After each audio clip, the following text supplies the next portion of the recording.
Bienvenidos al canal de YouTube de Ediciones Rodio. Aquí encontrarás vídeos especializados en cada tema.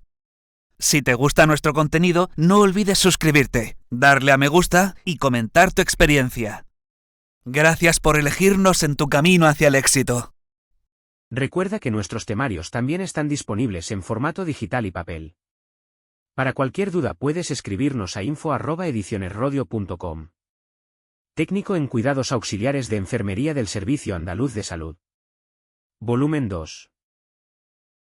Tema 21. Atención y cuidados del paciente en las necesidades de movilización. Movilidad e inmovilidad física. Factores que afectan a la movilidad. Técnicas de ayuda a la deambulación. Movilizaciones del sistema músculo-esquelético. Posiciones corporales. Procedimientos de traslado del paciente. Riesgo de caídas, medidas preventivas. Uso correcto de dispositivos de ayuda. 1. Atención y cuidados del paciente en las necesidades de movilización. Los trastornos del sistema musculoesqueléticos y articulares son la causa principal de los dolores crónicos y de la discapacidad física que afecta a la capacidad del movimiento corporal o movilidad del individuo. Estas alteraciones son relativamente frecuentes. El grado de la lesión puede variar desde un tirón muscular leve a una distensión de ligamentos, una luxación en una articulación o una fractura, incluyendo todas aquellas lesiones degenerativas que pueden afectar al individuo de manera crónica. Algunas de estas lesiones se resuelven por completo, aunque son generalmente dolorosas y causan alteraciones de la movilidad normalmente de manera transitoria, pero pueden dar lugar a complicaciones a largo plazo que pueden llegar a alterar la movilidad de la persona de manera más o menos permanente. Las alteraciones crónicas degenerativas, como por ejemplo la artrosis, llevan con el tiempo a una alteración de la movilidad de manera progresiva y crónica. Esta movilidad o capacidad de desplazamiento en el medio que rodea al individuo es imprescindible para tener autonomía, siendo un componente esencial de la vida del hombre. Además, la inmovilidad va a aumentar con la edad. Así, en las personas mayores depende de la interacción entre factores propios de cada individuo, como la habilidad y destreza motoras, la capacidad cognitiva y sensorio-perceptiva, el grado de salud o autoconfianza, y los recursos ambientales y personales externos, los meramente físicos o arquitectónicos y los vinculados a actitudes de familiares y cuidadores. La capacidad de movilización es un indicador del nivel de salud del individuo y de su calidad de vida, ya que determina el grado de independencia o de dependencia. El mayor inmovilizado es considerado un paciente de alto riesgo para la aparición de complicaciones médicas, dependiente en las actividades básicas de la vida diaria y candidato a la institucionalización. El inmovilismo se puede definir como la disminución de la capacidad para desempeñar actividades de la vida diaria por deterioro de las funciones motoras. El síndrome de inmovilidad es un problema caracterizado por una reducción marcada de la tolerancia al ejercicio, respuesta taquicardizante, hipertensión arterial, disnea, progresiva debilidad muscular y, en casos extremos, pérdida de los automatismos y reflejos posturales que imposibilitan la deambulación, siendo alteraciones que aparecen en las edades avanzadas. Es la vía común de presentación de muchas enfermedades en las personas mayores y está generada por una serie de cambios fisiopatológicos en múltiples sistemas condicionados por la propia inmovilidad y la incapacidad acompañante. Es un cuadro clínico generalmente multifactorial, potencialmente reversible y prevenible. En todo síndrome de inmovilidad subyace un deterioro funcional, pero no todo deterioro funcional aboca en un síndrome de inmovilidad. Se puede distinguir una inmovilidad relativa, en la que la persona mayor lleva una vida sedentaria pero es capaz de movilizarse con menor o mayor independencia.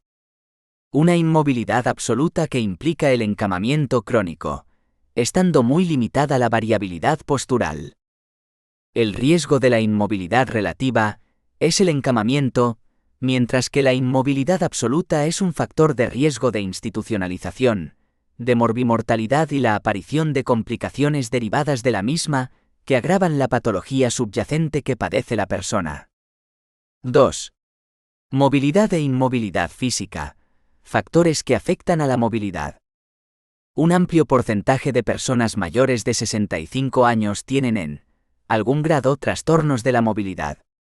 Esta situación puede llevar a un estado de dependencia progresiva hacia terceras personas y, en grados avanzados de inmovilidad, a la presentación de complicaciones que pueden conducir al paciente a la muerte. Definimos la alteración de la movilidad como cualquier trastorno de la locomoción capaz de afectar la realización de distintas actividades de la vida diaria, y que puede en algunos casos llegar hasta la inmovilidad. La alteración de la movilidad se puede clasificar de diversas formas. En cuanto a su forma de presentación, pueden presentarse en forma súbita o gradual. En cuanto a su intensidad, pueden clasificarse en alteración leve, dificultad para deambular distancias largas o subir escaleras. Alteración moderada, dificultad para realizar en forma independiente su movilización dentro del hogar. Alteración severa, va desde la dificultad para la movilización independiente de su cama o sillón para realizar las actividades básicas de la vida diaria, hasta la inmovilidad total. El grado de alteración de la movilidad depende del tipo de población, es decir, que los niveles mencionados anteriormente dependerán de la situación en particular y de las necesidades del adulto mayor.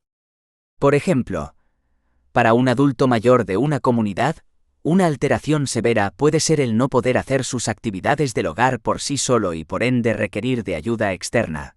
Sin embargo, esta misma alteración en un adulto mayor en residencia de ancianos podría considerarse de leve a moderada, ya que para la mayoría de los habitantes de estos sistemas de atención, esta problemática es constante.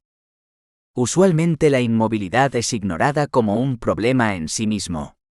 Lo habitual es reconocerla cuando la persona solicita una visita domiciliaria por otras causas, generalmente complicaciones de la propia inmovilidad. Causas que provocan la inmovilidad. Principales causas. Enfermedad articular degenerativa. Estados post-fractura de cadera. Enfermedad vascular cerebral EVC. Falta de acondicionamiento físico, asociado a enfermedad aguda o dolor. Estados depresivos. Dolor. Medicamentos EJ, benzodiazepinas, metoclopramida, cinaricina, haloperidol, etc. Otras causas. Músculo-esqueléticas. Osteoporosis. Fracturas cadera o fémur. Trastornos de los pies, etc. Neurológicas. Enfermedad de Parkinson. Enfermedades degenerativas del sistema nervioso. Neuropatías. Cardiovasculares. Insuficiencia cardíaca crónica severa. Enfermedad coronaria, angina frecuente. Enfermedad vascular periférica, claudicación frecuente. Pulmonares. Enfermedad pulmonar obstructiva crónica severa. Otras. Trastornos de la visión. Miedo, inestabilidad y miedo a caer. Inmovilidad forzada, asilos u hospitales. Ayuda inadecuada para la movilización. Desnutrición o malnutrición. Enfermedad sistémica grave o severa, PEJ, neoplasia maligna diseminada.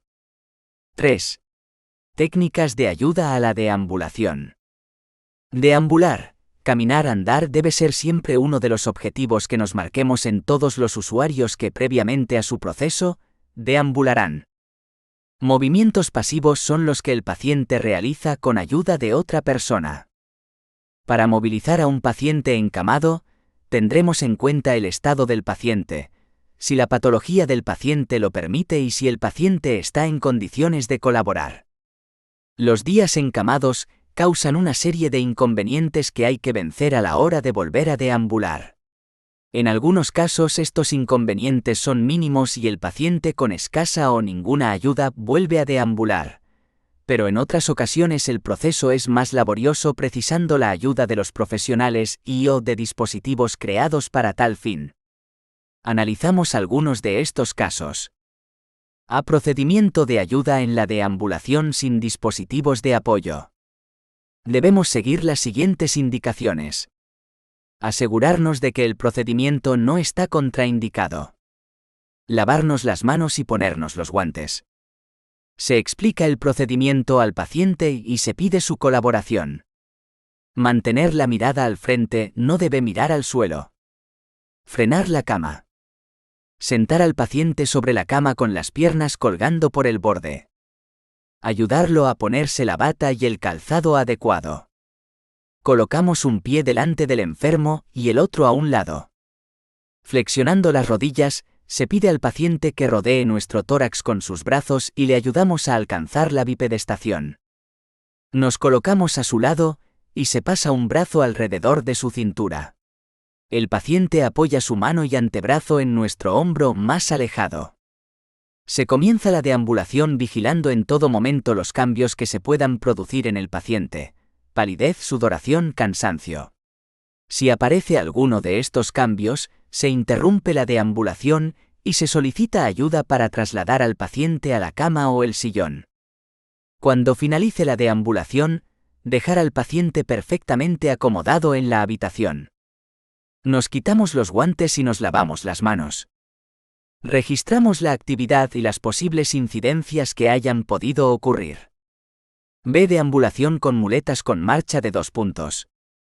Esta marcha se utiliza cuando el paciente no puede mantenerse cargando todo el peso de su cuerpo sobre las extremidades inferiores, pero conserva una buena coordinación muscular y fuerza en las extremidades superiores. El procedimiento es similar al anterior hasta el momento en que ayudamos a levantarlo, que procedemos de la siguiente forma. Se le dan las muletas al paciente y nos situamos tras él. Se le dice que cargue el peso en el pie izquierdo y la muleta derecha, mientras que adelanta el pie derecho y la muleta izquierda, unos 20/30 cm. Tras ello, debe cambiar el peso y cargar sobre el pie derecho y la muleta izquierda, y adelantar el pie izquierdo y la muleta derecha. Debe repetir el proceso todo lo necesario hasta conseguir destreza en la marcha. C. Deambulación con muletas con marcha de 4 puntos. Esta marcha se utiliza cuando el paciente no puede mantenerse cargando el peso de su cuerpo sobre las extremidades inferiores y no tiene buena coordinación muscular, pero sí que tiene suficiente fuerza en las extremidades superiores. Aquí también repetimos los pasos hasta que el paciente se pone de pie, tras lo cual seguimos las siguientes indicaciones. Nos colocamos detrás de él y se pide que desplace la muleta izquierda hacia adelante y que mientras tanto aguante el peso entre las dos extremidades y la muleta derecha. Luego se le pide que desplace el pie derecho hacia adelante de forma que quede a la misma altura que la muleta izquierda. Se le pide que mueva la muleta derecha hacia adelante, mientras el peso del cuerpo se apoya entre las dos extremidades y la muleta izquierda. Por último, se le pide al paciente que adelante el pie izquierdo hasta que quede a la altura de las dos muletas. Se deben repetir estos pasos hasta que el paciente domine la marcha. D. Deambulación con muletas con marcha en 3 puntos sin carga en una de las extremidades inferiores. Se utiliza cuando el paciente es incapaz de sostener el peso del cuerpo sobre una extremidad inferior, pero mantiene el uso normal de la otra extremidad y de la parte superior del cuerpo. Repetimos todo el procedimiento hasta poner al paciente de pie y suponemos que el paciente no puede cargar sobre la extremidad inferior izquierda. Se le pide que permanezca de pie con la rodilla izquierda ligeramente flexionada para no apoyar ese pie, y que cargue todo el peso sobre el otro pie y las muletas. A continuación, debe apoyar todo el peso sobre el pie derecho y adelantar las muletas. Luego debe desplazar la extremidad izquierda hasta la altura de las muletas, echar el peso sobre las mismas y desplazar la pierna derecha hacia adelante. A partir de ahí el proceso vuelve a comenzar debiéndolo repetir hasta dominarlo. E. Deambulación con muletas con marcha en 3 puntos más 1 con apoyo parcial. Se utiliza cuando el paciente puede soportar todo su peso en una extremidad inferior y puede cargar parcialmente con la otra. Nuevamente, el proceso se repite hasta poner al paciente de pie. En ese momento, en lugar de ponernos tras él, debemos ponernos en el lado que el paciente puede cargar parcialmente. Si seguimos con el ejemplo, sería el lado izquierdo. El paciente debe permanecer de pie, cargando la mayoría del peso sobre la extremidad inferior derecha y las muletas. El paciente debe adelantar las dos muletas y a continuación desplazar el pie izquierdo hasta situarlo a la altura de las muletas. A continuación, trasladar el peso sobre el pie izquierdo y las muletas mientras mueve la extremidad inferior derecha un poco por delante de las muletas. Se deben repetir estos pasos hasta dominar la técnica. 4. Movilizaciones del sistema músculo-esquelético. El sistema músculo-esquelético está formado por la unión de huesos, articulaciones y músculos, y constituyen, en conjunto, el elemento de sostén, protección y movimiento del cuerpo humano, con características anatómicas adaptadas a las funciones que desempeña. Los huesos constituyen, junto con los cartílagos, el armazón rígido que da forma y sostiene al cuerpo. Sirven para proteger determinados órganos internos como el cerebro, el corazón y los pulmones, y además colaboran en la formación de células sanguíneas y almacenamiento de sales minerales. Las articulaciones son las conexiones existentes entre los componentes rígidos del esqueleto, ya sean huesos o cartílagos. Los músculos presentan como característica principal su capacidad de contracción, hecho que permite producir movimiento en todas las partes del cuerpo. El movimiento se efectúa por la acción de células especializadas, que son la base de la constitución de las fibras musculares.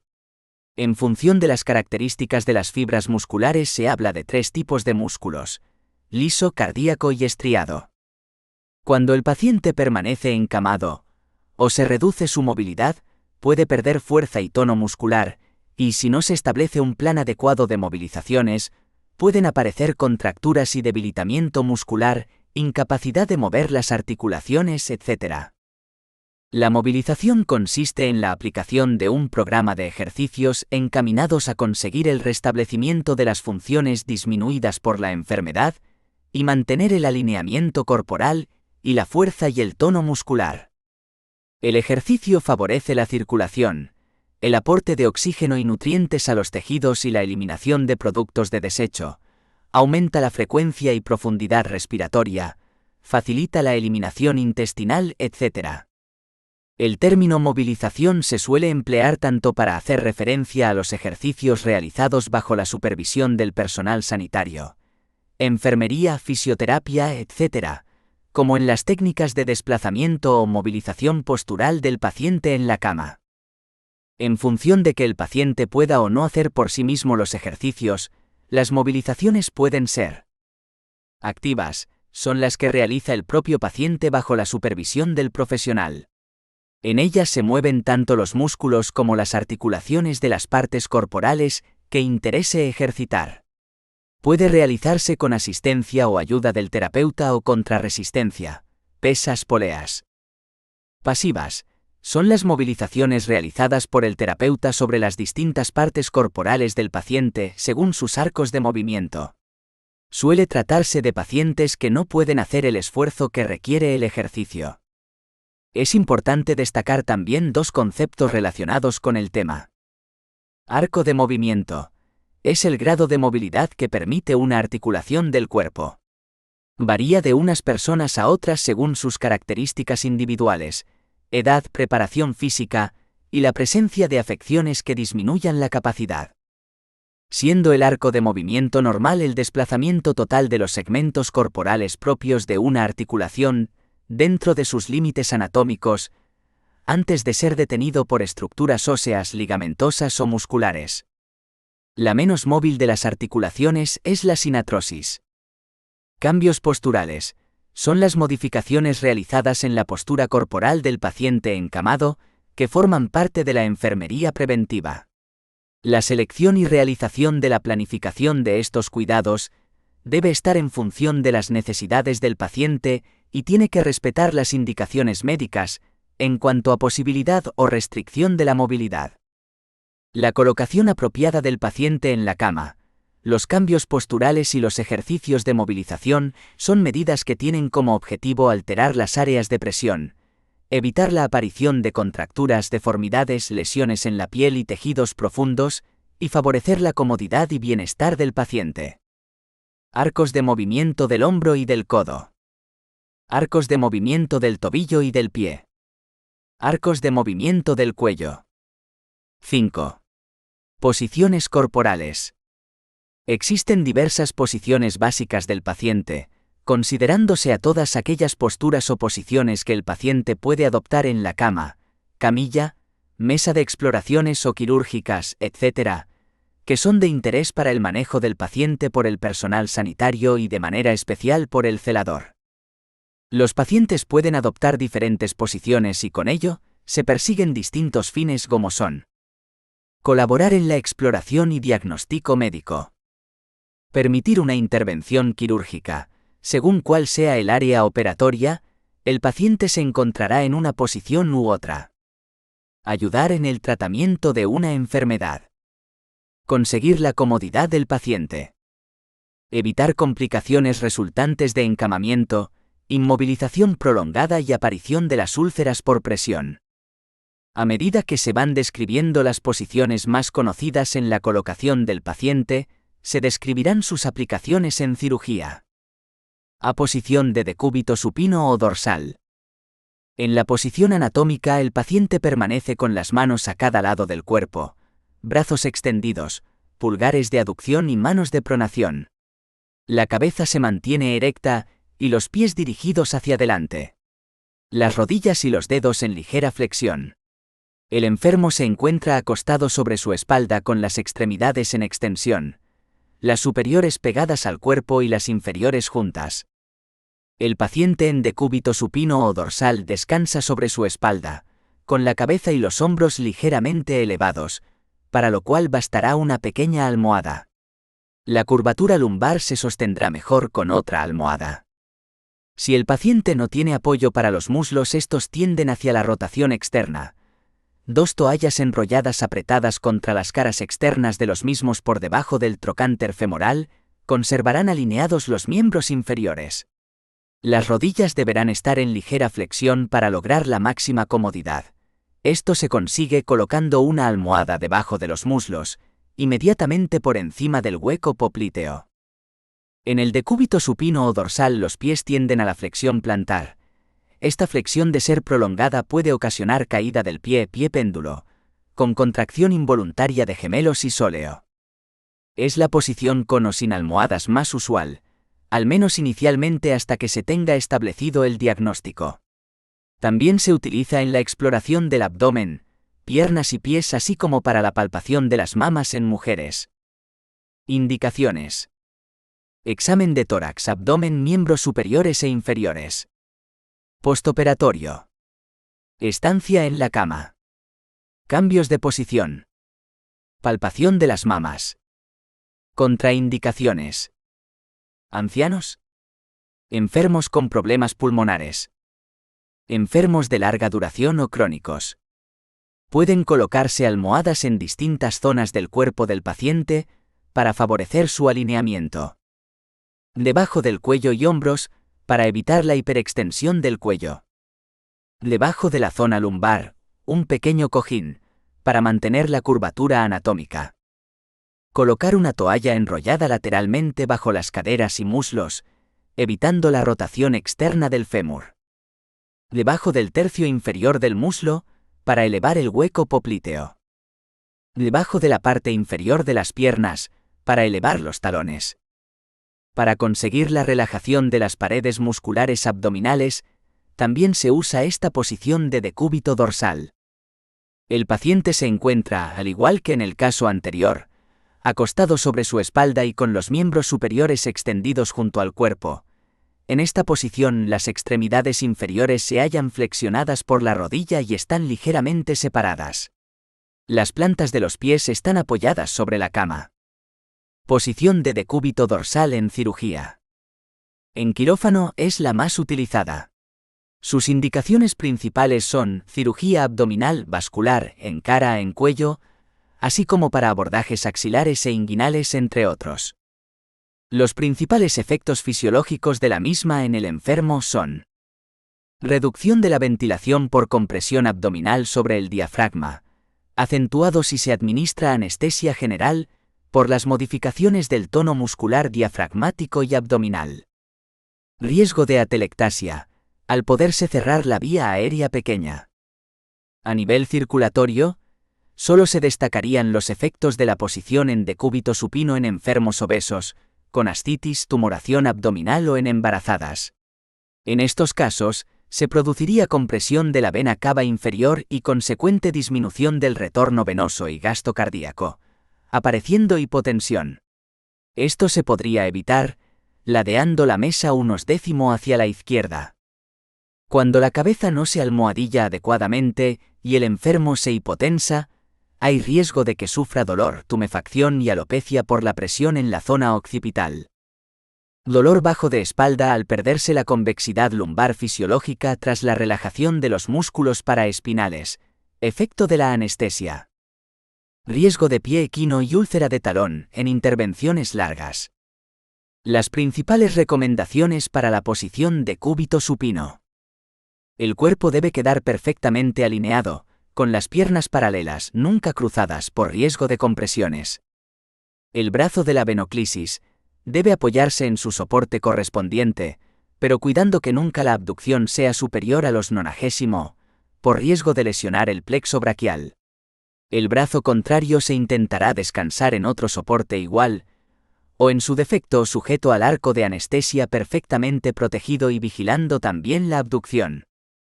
Uso de almohadillas bajo la cabeza y la zona lumbar. Si la intervención se prolonga, realizar cambios posturales de la cabeza. Protección de talones de la presión sobre la mesa, con una almohadilla. Prevención del equino. Vendaje compresivo ascendente, para mejorar el retorno venoso, dependiendo de las características del enfermo e intervención. Si existe obesidad, ascitis, tumoración abdominal o embarazo, ladear la mesa unos décimo hacia la izquierda, por ejemplo con una cuña que eliminaría la posible obstrucción, o en todo caso utilizando el mando automático. B. Posición de decúbito prono o ventral. En esta posición el paciente descansa sobre su abdomen y pecho, con la cabeza inclinada hacia un lado.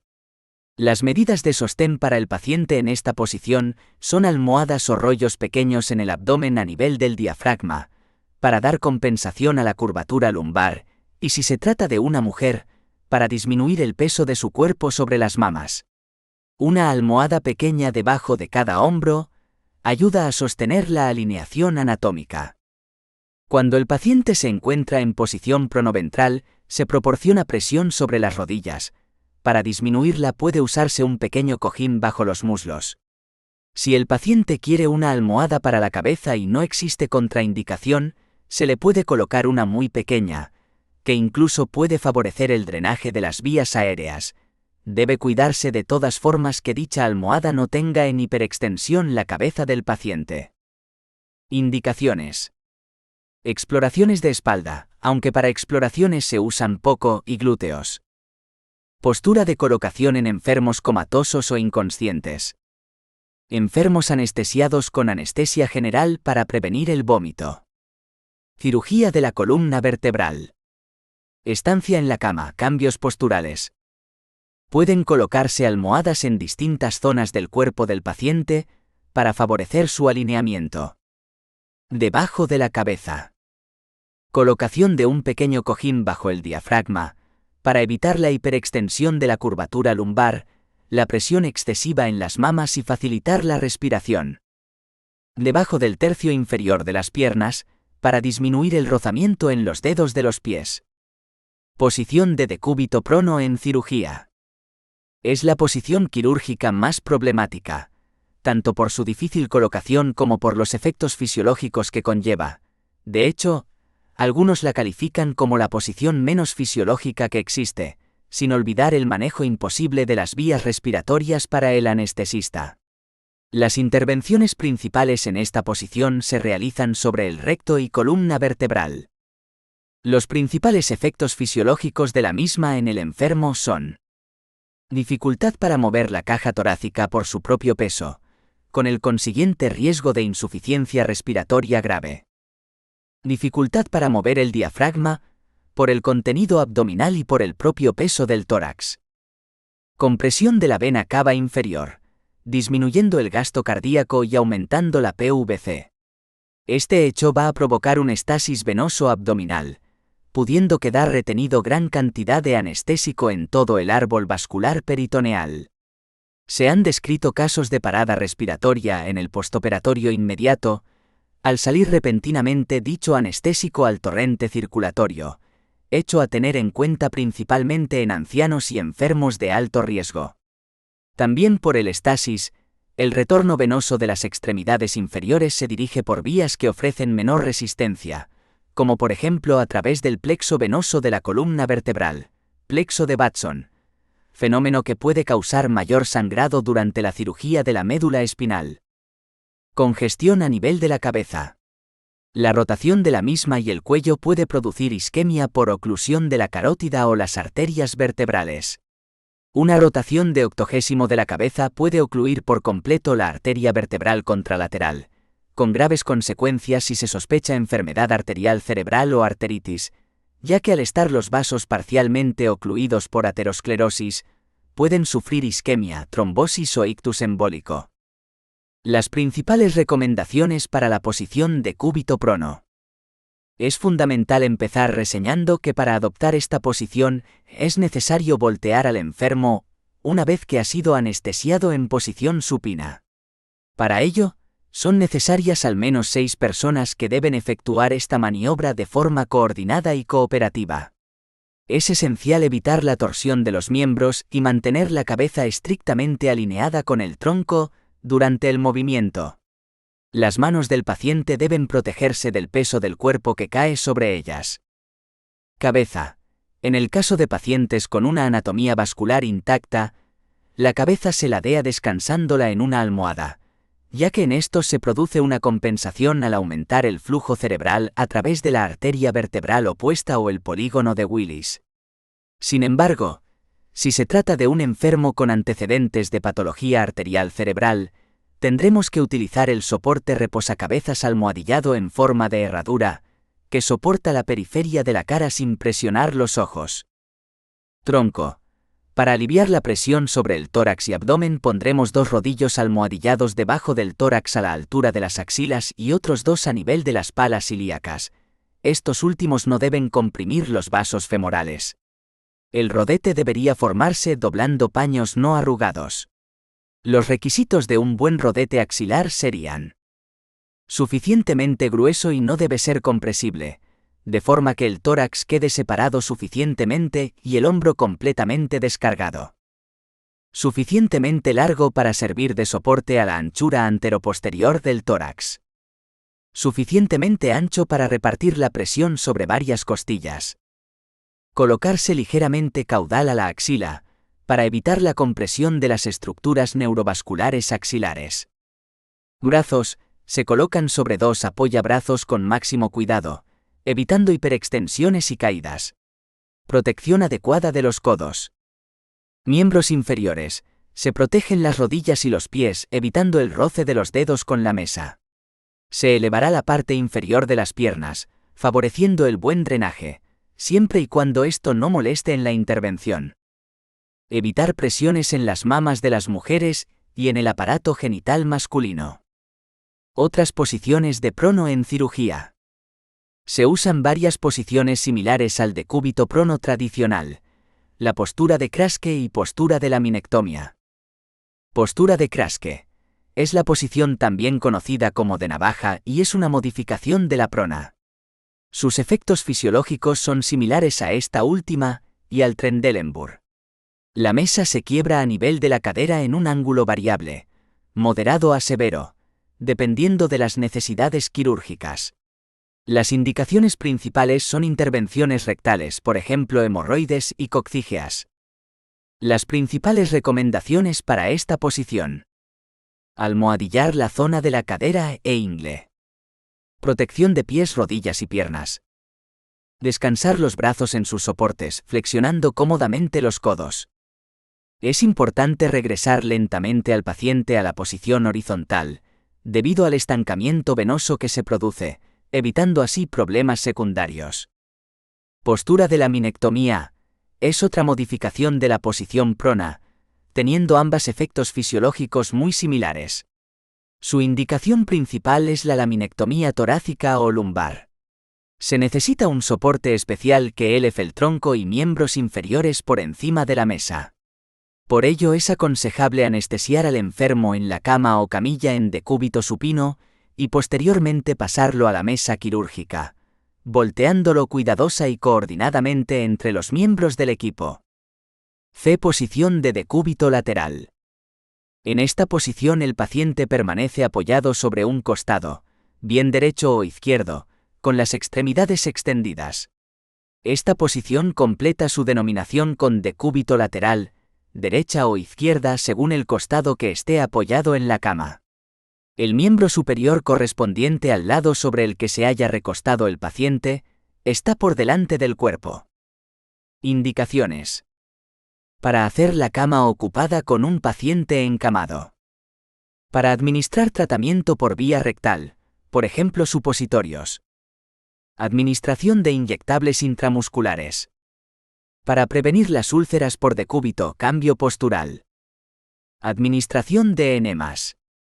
Higiene y masajes. Pueden colocarse almohadas o cuñas tope en distintas zonas del cuerpo del paciente para favorecer su alineamiento. Debajo la cabeza, para favorecer el alineamiento. Debajo el brazo superior, para elevar el brazo y el hombro. Detrás de la espalda, para mantener una buena alineación. Posición de decúbito lateral en cirugía. Sus indicaciones son cirugía torácica, toracotomías renal y ortopédica. Al igual que en las anteriores, el cambio de posición se hará en equipo. De forma ideal, y con el fin de prevenir lesiones medulares, una persona debería de supervisar que la rotación de cabeza, hombros, cadera, piernas y pies se produce simultáneamente. Una vez situado y hasta que todos los soportes necesarios no estén perfectamente fijados, no se soltará al paciente. Una vez finalizada la colocación, debe comprobarse la existencia de pulso arterial de las extremidades. Los principales efectos fisiológicos de la misma en el enfermo son: efectos respiratorios son importantes. Hay que tener en cuenta que por el peso del tórax, menor capacidad de movimiento de las costillas que apoyan y por la presión de las vísceras abdominales que desplazan al diafragma hacia arriba, disminuye la capacidad vital del pulmón yacente. Estos cambios no son significativos en un paciente despierto con respiración espontánea, ya que consigue una contracción más eficaz y por lo tanto un mayor volumen ventilatorio. Sin embargo, en el enfermo anestesiado sometido a ventilación mecánica podría ser más problemático, al tener el yacente una mejor perfusión y el superior una mejor ventilación, con la consecuente desproporción en la relación ventilación-perfusión. Tanto es así, que a veces y dependiendo del caso, es necesario el uso de ventilación a presión positiva. Presión arterial. Los valores dependerán de la ubicación del manguito o de la relación del transductor de presiones con el corazón. No obstante, podemos decir que no importa cuál sea el brazo utilizado para tomar la presión arterial, siempre y cuando se tenga en cuenta la diferencia de presión hidrostática, y aún mejor, usando un transductor que incorpore un sistema que permita hacer el cero a nivel del corazón. Las principales recomendaciones para la posición de decúbito lateral. Soportes específicos protegidos en las zonas lumbar y abdominal. Cabeza y cuello colocados de forma neutra, es decir, alineados con el eje del cuerpo apoyados sobre almohadas. La extremidad superior no yacente se coloca bien en el arco de anestesia acolchado, o bien se deja caer sujeto a una almohada. La extremidad superior yacente debe colocarse en abducción, situando un rodete inmediatamente caudal a la axila, gracias al cual se permite reducir el peso sobre el hombro y la compresión sobre el paquete neurovascular axilar.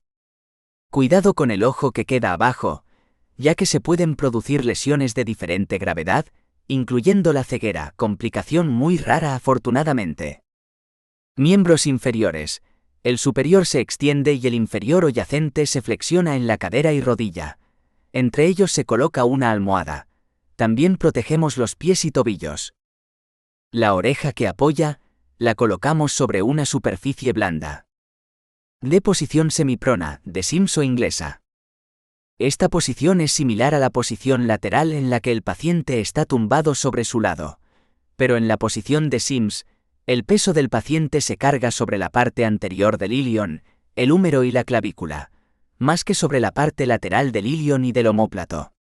Por tanto, en la posición de Sims los puntos de presión del cuerpo son diferentes de los puntos de presión de las posiciones lateral, de Fowler, reclinado dorsal y decúbito prono. La posición de Sims se utiliza frecuentemente con pacientes que están inconscientes, porque facilita el drenaje de la mucosa de la boca. Es una posición cómoda para otras muchas personas, incluidas las mujeres en el último trimestre del embarazo. En la posición de Sims se coloca un brazo detrás del cuerpo, y el otro está flexionado por el hombro y el codo. También están flexionadas ambas piernas por delante del paciente. La de arriba está más flexionada en la cadera y en las rodillas que la de debajo. Una almohada apoyada en el abdomen del paciente dará sostén en esta posición. Su indicación en principio puede ser en pacientes que no pueden deglutir, pues permite un buen drenaje de las mucosidades y proporciona máxima relajación muscular, pero también puede ser aplicada en múltiples ocasiones. Esta es la posición adecuada para la aplicación de enemas. El enfermo se halla en decúbito lateral izquierdo, con el muslo derecho flexionado, brazo derecho hacia adelante. La cabeza está girada lateralmente. El peso corporal descansa sobre el tórax. Indicaciones. Posición de seguridad, por lo que es ideal para el transporte de accidentados. Exámenes rectales. Administración de enemas y medicamentos vía rectal. Colocación de sondas rectales. En pacientes inconscientes para facilitar la eliminación de secreciones. En el postoperatorio. Facilita la relajación muscular. Facilita el drenaje de secreciones. Pueden colocarse almohadas en distintas zonas del cuerpo del paciente para favorecer su alineamiento. Debajo la cabeza. Debajo el hombro y brazo superior. Debajo el muslo y pierna superior. El cuerpo se apoya en hombro y cadera. Hay que tener en cuenta que, como norma general, los drenajes deben permanecer por debajo del nivel del paciente. Posición de Fowler. Es una de las posiciones más utilizadas en pacientes encamados. El paciente se halla semisentado, formando un ángulo de 45°. Es una posición cómoda para el enfermo, sobre todo si se le facilitan almohadas para la cabeza, espalda, curvatura lumbar, brazos, etc. En esta posición los principales puntos de apoyo están en los talones, sacro y parte del hueso coxal. La posición de Fowler está indicada en pacientes o con trastornos respiratorios o cardíacos, puesto que con ella se logra la máxima expansión torácica. Se utiliza para exploraciones de cabeza, ojos, cuello, oídos, nariz, garganta y pecho. Es una posición usada muy frecuentemente en las exploraciones de otorrinolaringología. Esta es también la posición anatómica correcta en el procedimiento de colocación de una sonda nasogástrica en un paciente consciente y colaborador. Una variedad de la posición de Fowler es la posición de Fowler modificada. Básicamente es la misma que la anterior. La diferencia estriba en el arqueamiento de la articulación de la rodilla, y este hueco relleno con una almohada o doblando la cama si es posible. También se modifica la posición de Fowler, cuando el paciente una vez sentado se inclina y reposa sobre una mesa de cama o varios almohadones. Esta última modificación se emplea en algunas patologías respiratorias. Proporciona fuerza supletoria para exhalar el aire inspirado. Estando el enfermo en decúbito supino, se levanta la cabecera de la cama a unos 50 centímetros, y así la espalda apoyada sobre la cama, formará un ángulo de 45° con la horizontal. Las extremidades inferiores estarán flexionadas por la rodilla, y se puede colocar una almohada bajo ellas. Esta posición se puede emplear en algunos enfermos cardíacos, que así estarán más cómodos. Indicaciones. Posición muy empleada en las exploraciones de otorrinolaringología. Pacientes con problemas respiratorios, asma, EPOC, enfisema, etc. Para relajar los músculos abdominales. Pacientes con problemas cardíacos. Exploraciones de cabeza, ojos, cuello, oído, nariz, garganta y pecho. Pueden colocarse almohadas en distintas zonas del cuerpo del paciente para favorecer su alineamiento. Detrás del cuello y hombros. Detrás de la zona lumbar. Debajo los antebrazos y manos, para evitar la tensión en los hombros y sujetar los brazos y manos si el paciente no los utiliza. Debajo y los lados de la parte superior de los muslos. Debajo el tercio inferior de los muslos. Debajo los tobillos para elevar los talones. En caso de posición Fowler alta, la posición de la cabecera de la cama está elevada 90 respecto a los pies. Y la posición semi-Fowler, la elevación es de 30. Existe también la posición Fowler modificada, que consiste en poner al paciente misma forma que en el caso anterior pero modificando la posición de los miembros superiores, las manos, que deben estar colocadas más elevadas que los codos. Esto se consigue apoyando las manos sobre una mesa de comer, por ejemplo. Está indicada en enfermos cardíacos para facilitar la circulación venosa o de retorno. F. Posición de Trendelenburg. El enfermo se coloca como en decúbito supino, sobre una cama o mesa inclinada 45 respecto al plano del suelo. La cabeza del paciente está mucho más baja que los pies. Se utiliza esta posición en cualquier situación en que se requiera aumentar el riego sanguíneo del cerebro y en algunas intervenciones quirúrgicas. En esta postura hay que colocar a los pacientes con shock. Una variedad de esta posición es aquella en que el enfermo está en decúbito supino con el cuerpo inclinado, la cabeza más baja que el tronco y las extremidades inferiores flexionadas por la rodilla. Es importante que las caderas estén más altas que el tórax. Se utiliza para aplicar lavados vaginales. El paciente se encuentra en decúbito supino sobre una cama o mesa inclinada, de modo que la cabeza está a un nivel inferior que los pies. Una variedad de esta posición es aquella en que el enfermo está en decúbito supino con el cuerpo inclinado, la cabeza más baja que el tronco y las extremidades inferiores flexionadas por la rodilla, de forma que las piernas cuelguen del extremo superior de la mesa. Para ello es necesario bajar una sección ajustable que existe en los pies de la mesa. Un empleo de esta posición es en aquellas situaciones en que es necesario que fluya sangre al cerebro, como ante un síncope. Indicaciones. Mejora de la circulación cerebral sanguínea. Lipotimias o síncopes. Conmoción o shock. Para el drenaje de secreciones bronquiales. Evitar las cefaleas después de una punción lumbar. Hemorragias. Cirugía de los órganos pélvicos. Posición de Trendelenburg en cirugía. En esta posición el enfermo en decúbito supino se inclina en la mesa, de forma que la cabeza esté más baja que el tronco. Suele ser una inclinación de 45, aunque debido a las posibles complicaciones por la misma, principalmente secundarias a las bandas de sujeción que frenan su desplazamiento, hoy día la inclinación suele limitarse a 10/15, con lo que se evita el uso de las mismas. De todas formas, sería recomendable flexionar las rodillas a nivel de la articulación de la mesa para prevenir presión sobre nervios y vasos. Las indicaciones principales son intervenciones en la parte inferior del abdomen o de la pelvis, gracias al desplazamiento cefálico del contenido abdominal. Los principales efectos fisiológicos de la misma en el enfermo son: descenso de la presión arterial en las extremidades inferiores, que en individuos sanos se compensa por la acción de los varorreceptores, vasodilatación y bradicardia. Sin embargo, ancianos y enfermos con aterosclerosis generalizada pueden sufrir trastornos isquémicos severos postoperatorios. En pacientes cardiópatas, esta posición incrementa significativamente la PAM, presión arterial media, y la PPC, presión pulmonar capilar, con mayor demanda de la oxigenación cardíaca. Si la reserva cardíaca previa está muy disminuida, puede desencadenar una cardiopatía congestiva aguda o isquemia miocárdica. Elevación de la presión venosa yugular y de la intracraneal, con el consiguiente descenso de la presión de perfusión cerebral. G. Posición anti-Trendelenburg inversa o de Morestin.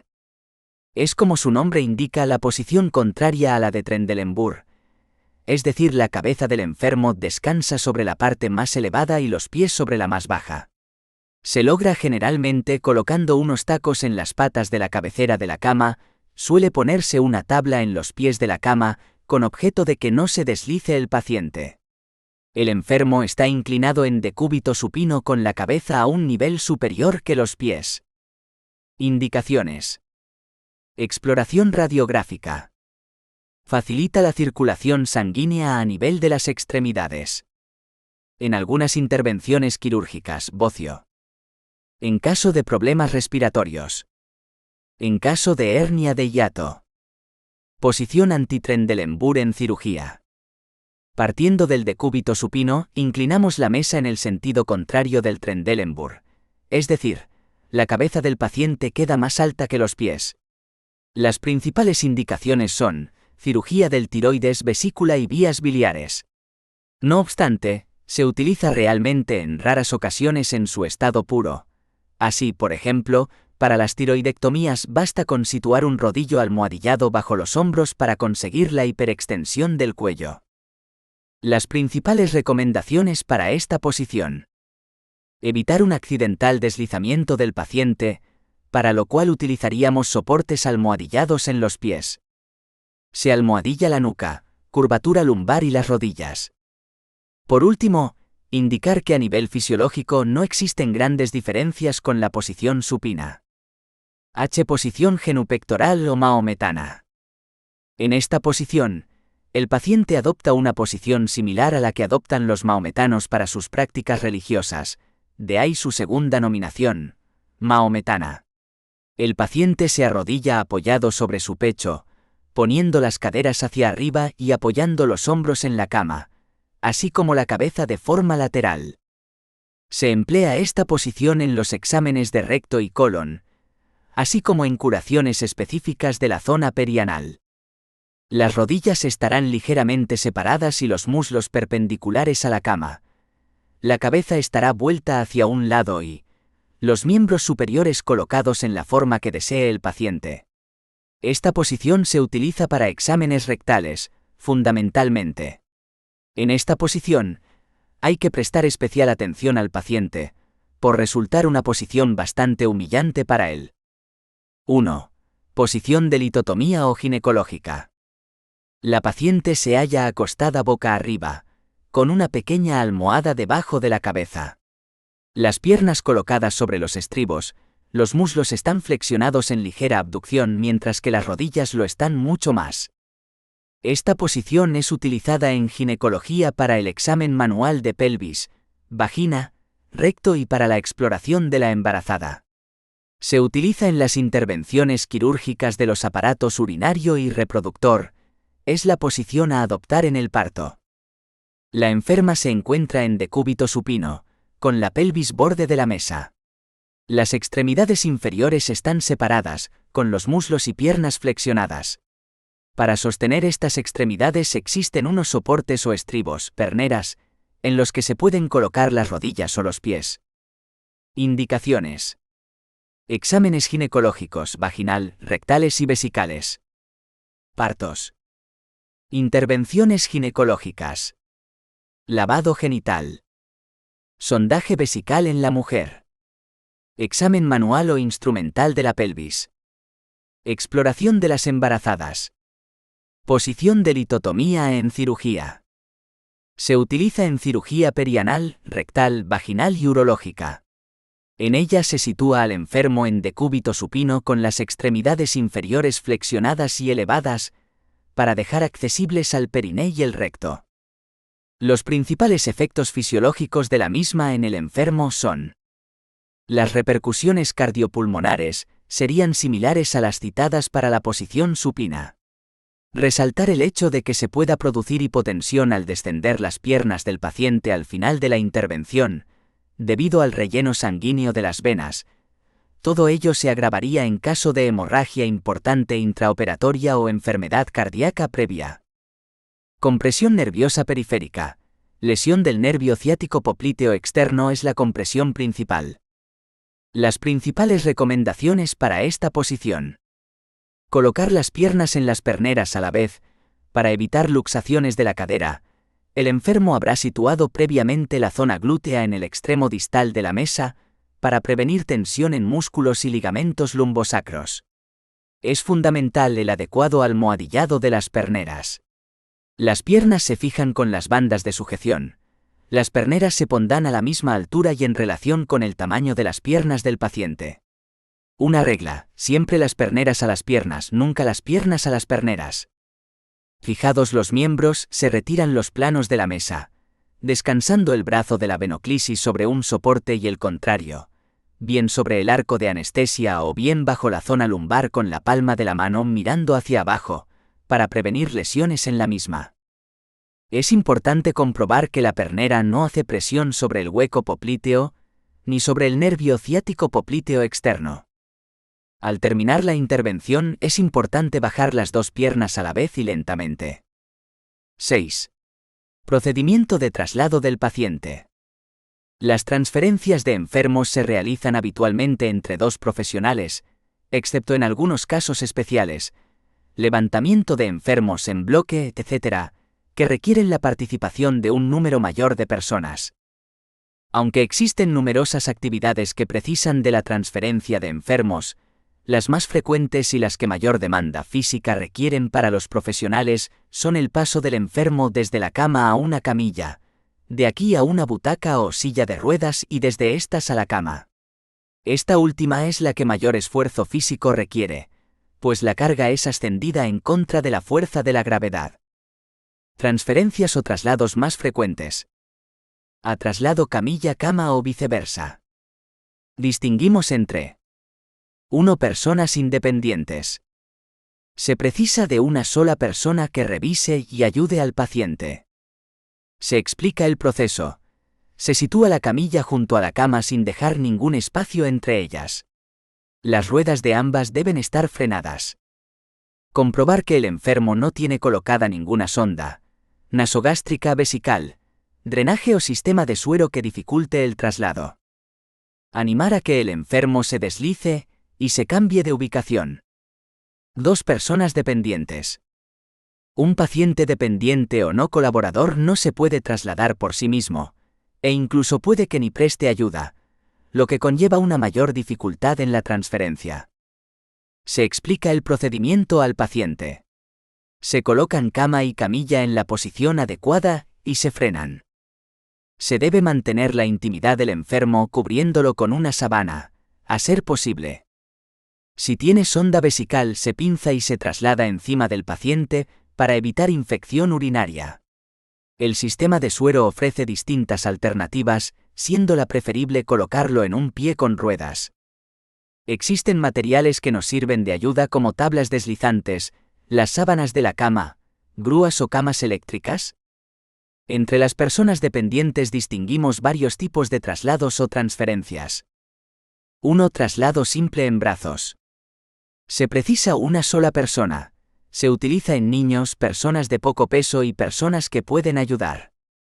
El profesional coloca sus brazos por detrás de espaldas y glúteos, y el paciente rodea con los brazos el cuello del profesional. Flexionar las rodillas al coger la carga y extenderlas al levantarla. 2. Traslado en horizontal con la camilla en paralelo. Se precisan 4 personas. Se coloca la camilla en paralelo, junto a la cama y a una misma altura. Se frenan las ruedas de cama y camilla. 2 personas se colocan en el lado de la camilla, una en el centro y otra en la cabecera, y otras 2 en el lado de la cama, una en el centro y otra en la zona de los pies. Se introducen los brazos con la palma de la mano hacia arriba por detrás del paciente, cargando cada profesional con las estructuras de su zona. Se levanta el enfermo, se traslada y se retiran todos los brazos al mismo tiempo. Los movimientos deben ser suaves para reducir las molestias al enfermo y las distensiones en el personal. 3. Traslado en horizontal con la camilla en perpendicular. Se precisan al menos 3 personas que se situaran a un lado de la cama. Se coloca la camilla en ángulo recto con la cama con su cabecera en los pies de la cama y a una misma altura. Se frenan las ruedas de cama y camilla. Las 3 personas adelantan el pie más cercano a la camilla para aumentar su base de apoyo. Se introducen los brazos con la palma de la mano hacia arriba por detrás del paciente, cargando cada profesional con las estructuras de su zona. Uno el tercio superior, cabeza y hombros, otro el tercio medio, pelvis y cadera y el último el tercio inferior, cadera y piernas. Se levanta el enfermo, se traslada caminando junto a la camilla y se deposita retirando todos los brazos al mismo tiempo. Los movimientos deben ser suaves para reducir las molestias al enfermo y las distensiones en el personal. 4. Traslado camilla-cama con sábana. Es similar al traslado horizontal con la camilla en paralelo. Hay que situarse de la misma forma, y se agarra los bordes de la sábana enrollados todo lo posible hacia el enfermo. Levantar y trasladar a un tiempo. B. Traslado cama a sillón silla de ruedas. Inmovilizar cama y silla frenando las ruedas si disponen de ellas, colocando la silla en paralelo a la cama por el lado que lo vayamos a bajar. Cubrir la silla con una sábana y prepara cojines y o almohadas para cuando lo sentemos. La cama debe tener una altura que permita al paciente pisar de forma natural el suelo. La cabecera debe estar levantada a unos 20/30. Sentar al paciente en el borde de la cama y situarse enfrente con las rodillas ligeramente flexionadas. Poner las zapatillas en los pies y ofrecerle una bata o pijama. El profesional sujeta al paciente por la espalda y este por los hombros al profesional. Si presenta signos de mareo, hay que volver a acostarlo. Ir girando cuando el paciente comienza a sentarse y doblar las rodillas a medida que se sienta. Acomodar al enfermo. Colocar pies y brazos en soportes de apoyos y colocar cojines para prevenir edemas si fuese necesario. Enseñar el manejo de la silla de ruedas si fuese necesario. C. Traslado silla de ruedas sillón a cama. Inmovilizar cama y silla frenando las ruedas si disponen de ellas, colocando la silla en paralelo a la cama por el lado que lo vayamos a subir. Retirar las almohadas y la ropa que cubre al paciente. Coger al paciente por la cintura y ayudarlo para que se ponga en pie a un lado de la cama. Si disponemos de banquito que nos proporcione un poco más de altura, ayudarle a subir en él. Sentarlo en el borde de la cama. Colocar un brazo en la espalda del paciente a la altura de los hombros y el otro debajo de las rodillas y ayudarlo a acostarse. Si el paciente no colabora, este proceso requiere de 2 o más personas. Procedimiento para colocar al paciente en decúbito prono. Es la modificación de postura corporal de decúbito supino a decúbito prono. Para llevar a cabo este cambio postural, el paciente debe estar en la orilla de la cama y flexionar el brazo más próximo a la orilla y acercar a su cuerpo el otro brazo para que ruede con él. Cruzar la pierna más cercana al cuidador sobre la más alejada, para que ruede mejor, y hacerle girar a decúbito prono. Por último, alienar correctamente, recolocar la cama y lavarse las manos, una vez hayamos comunicado las observaciones a la enfermera. Factores que condicionan las transferencias o traslados. Las transferencias se ven condicionadas por numerosos factores como son la cama, sus dimensiones y la disposición del paciente en ella. Las zonas de agarre para sujetar al paciente, axilas en zona cefálica y corvas en zona distal. La carga que soporta cada profesional es distinta, pues el peso del tronco del paciente es notoriamente superior al de las extremidades inferiores, por lo que el profesional que sujeta la parte axilar debe hacer un mayor esfuerzo.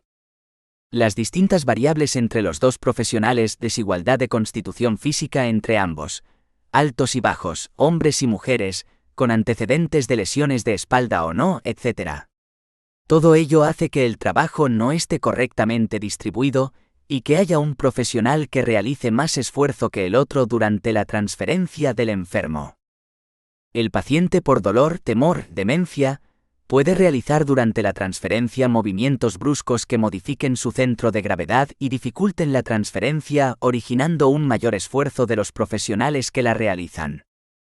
Las zonas de agarre del enfermo no son las adecuadas y, bien por temor a lesionar o por lesión previa existente en la zona, puede dificultar la transferencia y aumentar el esfuerzo de los profesionales. El mobiliario del hospital no es el adecuado. Se usan indistintamente butacas con respaldo alto o bajo, reclinables o no, etc. Los espacios pequeños de las habitaciones dificultan las transferencias.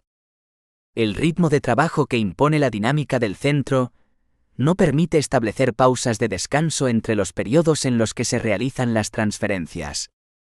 La información y formación que poseen los profesionales del centro en ergonomía de las transferencias y mecanismos de autoprotección es escasa, autodidacta o recibida por compañeros más expertos.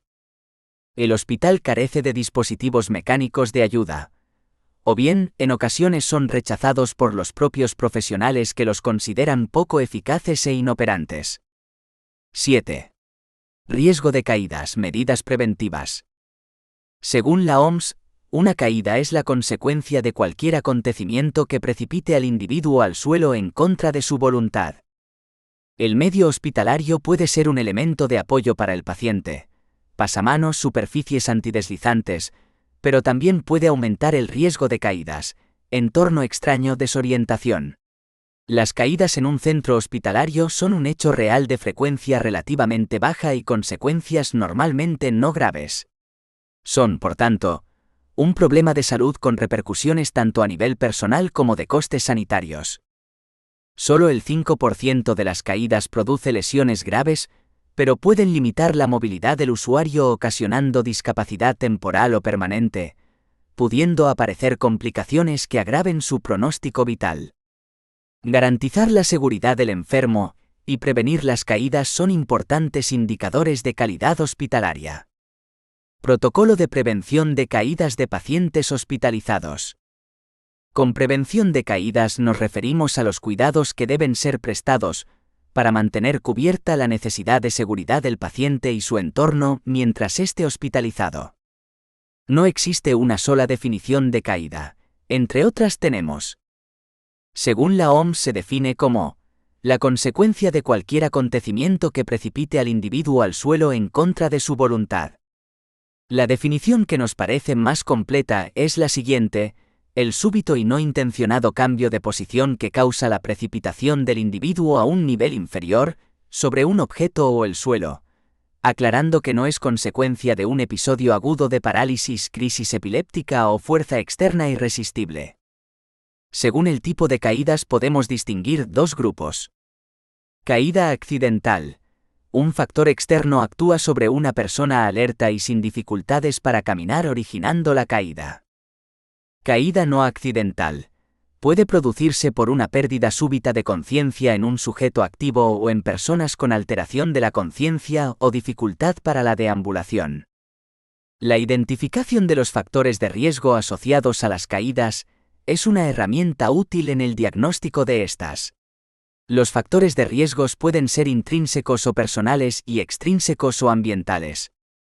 Intrínsecos o personales son factores asociados a la situación personal y clínica del enfermo, pudiendo aumentar el riesgo de caídas. Edad avanzada. Historia previa de caídas. Caída como causa del ingreso. Desorientación temporoespacial. Estados demenciales. Agitación y o alteración del estado de conciencia. Debilidad muscular. Enfermedad del aparato locomotor. Déficit visual y o auditivo. Limitación para la comunicación oral. Hipoglucemias. Hipotensión ortostática. Arritmia cardíaca. Alteraciones de control de esfínteres. Polimedicación o fármacos depresores del SNC. Factores extrínsecos. Están presentes en el entorno en el que se mueve el enfermo, pudiendo facilitar las caídas o incrementar las consecuencias de estas. Iluminación insuficiente o deslumbrante. Suelos irregulares y o resbaladizos. Ausencia o mal funcionamiento de los timbres. Falta de pasamanos en habitaciones y o en pasillos. Carencias de ayudas para caminar o desplazarse.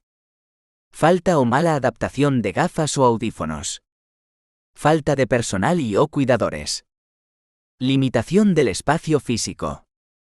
Camas altas y estrechas. Mobiliario deteriorado. Lavabo e inodoro demasiado bajos. Perfil del paciente con riesgo de caídas. La mayoría de los autores consideran los factores intrínsecos como los más determinantes.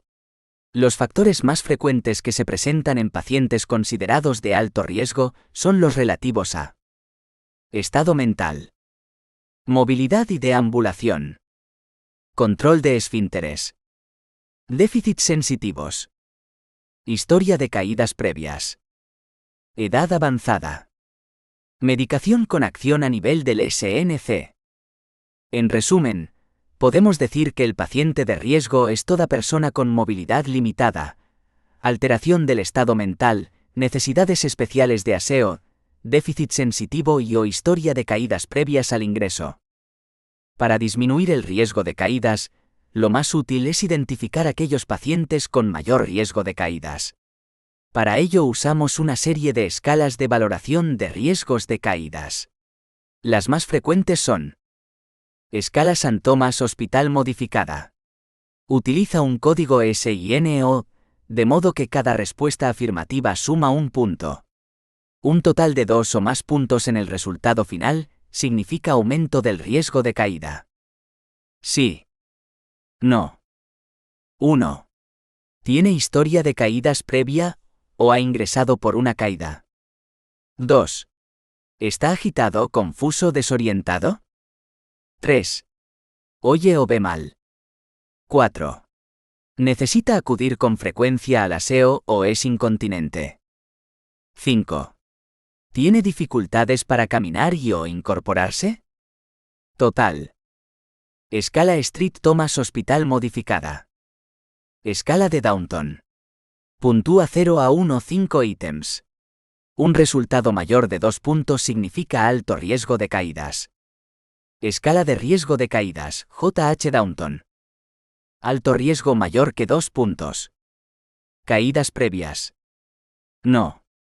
0. Sí. 1. Medicamentos. Ninguno. 0. Tranquilizantes, sedantes. 1. Diuréticos. 1. Hipotensores, no diuréticos. 1. Antiparkinsonianos. 1. Antidepresivos. 1. Otros medicamentos. 1. Déficits sensoriales. Ninguno. 0. Alteraciones visuales. 1. Alteraciones auditivas. 1. Extremidades, ictus. 1. Estado mental. Orientado. 0. Confuso. 1. Deambulación. Normal. 0. Segura con ayuda. 1. Insegura con ayuda, sin ayuda. 1. Imposible. 1. Implantación de un protocolo de caídas. En la implantación de un protocolo podemos distinguir 3 fases. 1. Evaluación del problema. Se realiza mediante un estudio para conocer la incidencia, circunstancias de las caídas y sus consecuencias, en un periodo de tiempo determinado. Se obtienen datos como la incidencia, distribución por edad y sexo, lugar donde se producen mayoritariamente las caídas, turno, servicio, consecuencias y factores de riesgo de las mismas. 2. Prevención primaria. Son las medidas a aplicar antes de producirse la caída. Identificar los enfermos de riesgo. Valoración al ingreso aplicando la escala de valoración de caídas. Identificación del paciente de alto riesgo si se obtiene 2 o más puntos en la valoración. Reevaluación periódica. Inclusión en el protocolo de paciente de alto riesgo. Identificación en la historia y en la habitación. Información a los profesionales.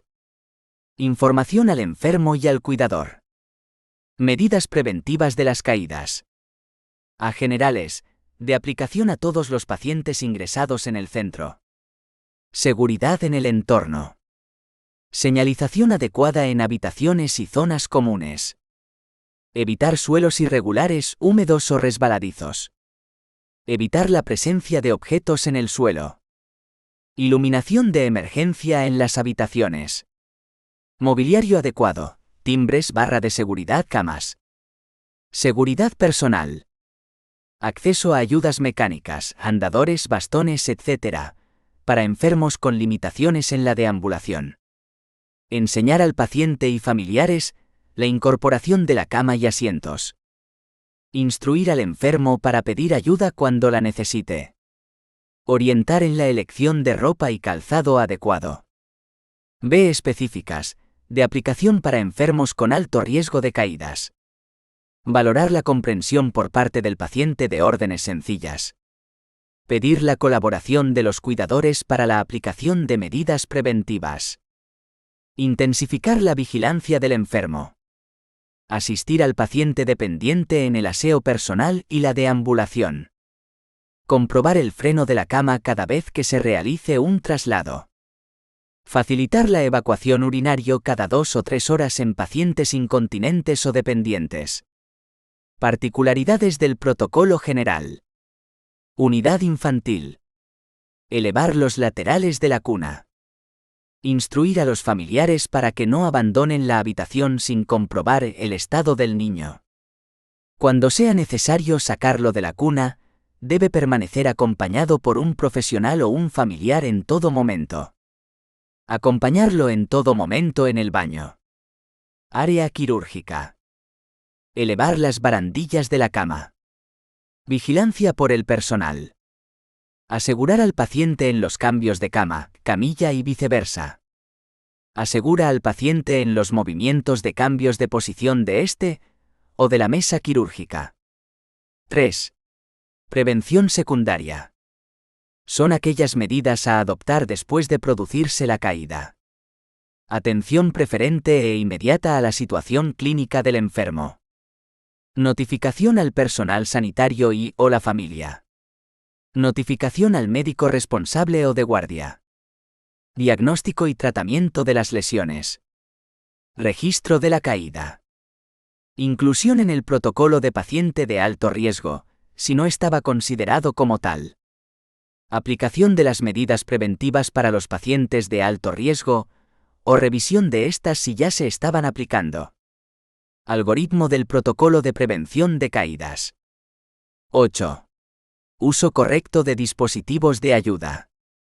Elementos auxiliares para la movilización. Aumentan la estabilidad de la marcha, incrementan la base de sustentación, descargan parte del peso que soportan las extremidades inferiores, con lo que disminuye el dolor y proporcionan confianza y seguridad. Entre estos elementos destacan: el bastón está justificado en casos de debilidad muscular de un miembro inferior, para aliviar dolores articulares secundarios a la marcha, ampliar la base de sustentación si existe inestabilidad, compensar deformidades o como punto de referencia si existe deficiencia sensorial. Debe usarse en el brazo contralateral a la pierna afecta, ya que así se produce un patrón de la marcha normal y se aumenta más la base de sustentación. La longitud del bastón debe corresponder a la altura entre el suelo y la apófisis estiloides del cúbito, estando el paciente de pie con los brazos caídos. Las muletas, que proporcionan más sujeción, descarga y estabilidad. Se utilizan en casos de debilidad muscular en ambos miembros inferiores, incapacidad para apoyar uno de ellos, incapacidades de la mano y de la muñeca o afección importante del equilibrio. Hay 2 tipos fundamentales, las que se ajustan en el codo y las axilares. Las primeras son preferibles por ser más ligeras, dan mayor autonomía, por ejemplo al abrir puertas, y no producen complicaciones como la compresión del plexo braquial. El empleo de bastones o muletas aumenta el gasto de energía en la deambulación hasta en un 60%, por lo que debe potenciarse la resistencia y la fuerza de extremidades y tronco. El andador, cuyo uso es recomendable tras períodos prolongados de inmovilidad con debilidad generalizada, o si la marcha no es estable. Existen distintos tipos de 4 patas con ruedas, etc. La elección dependerá de las características del enfermo. Así, los que tienen ruedas son preferibles si hay dolor en el hombro y en general, producen una marcha más rápida y suave aunque más insegura. Sillas de ruedas, que tienen que adaptarse a la constitución, peso, discapacidad y pronóstico del paciente. La silla tiene que ser cómoda, estable y distribuir las presiones de forma adecuada, así como facilitar las transferencias. La estabilidad se consigue con la cabeza y cuello en posición vertical, caderas flexionadas a centésimo, caderas en ligera abducción y hombros en rotación interna, con los brazos y pies apoyados y la espalda ligeramente inclinada hacia atrás. Adaptaciones en el hogar. Son otra forma de mejorar la movilidad. Entre estas adaptaciones podemos citar: escaleras. Puede reducirse la altura intercalando peldaños intermedios. Debe haber pasamanos a ambos lados y si es posible se emplearán rampas, aunque evitando que la inclinación sea excesiva. Puertas. Se intentará que tengan la máxima altura y facilitar el mecanismo de apertura. Son útiles los mecanismos de cierre retardados para los individuos que se mueven con lentitud. Mobiliario. Conviene que haya espacio amplio para la movilización. Es útil la colocación de muebles en lugares estratégicos y bien anclados que permitan apoyarse, así como de pasamanos en los pasillos. Las sillas deben ser firmes, con altura adecuada que facilite el incorporarse, respaldo alto que supere la altura de la cabeza y con brazos, preferiblemente forrados, ya que se ejerce mucha fuerza con las manos al levantarse. La altura de la cama se ajustará para facilitar las transferencias. Anexo. Huesos del cráneo. Huesos del cuerpo. Músculos del cuerpo.